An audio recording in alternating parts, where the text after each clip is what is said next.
Okay, sekarang ni Kak Feri jemput Amani untuk mengotorkan. Dibenarkan, diizinkan untuk kotorkan baju ni. Okay.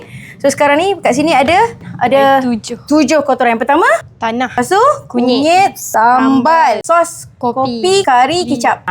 Okay. Dipersilakan Amani untuk berkarya di sini. Okay, ni tanah. Tuanglah sekali ikut dan dia. Dia tuang guys. Okay, dia tuang air tanah. Nampak Alright. Sambal. Mak-mak dah mengauk ni. Okay. Itu kopi. Alright. Kari. Okay, kotoran ni kita buat sini mana dah. Okay, ni kari. Okay, ni kicap. Ibu marah tak kalau baik buat sekolah je? Memang ibu dia pun marah. So, Kak Feri nak tunjukkan hari ni. Kak Feri nak minta Amani sendiri cuci balik kotoran yang dia dah buat ni. Kita buat dalam 3 scoop.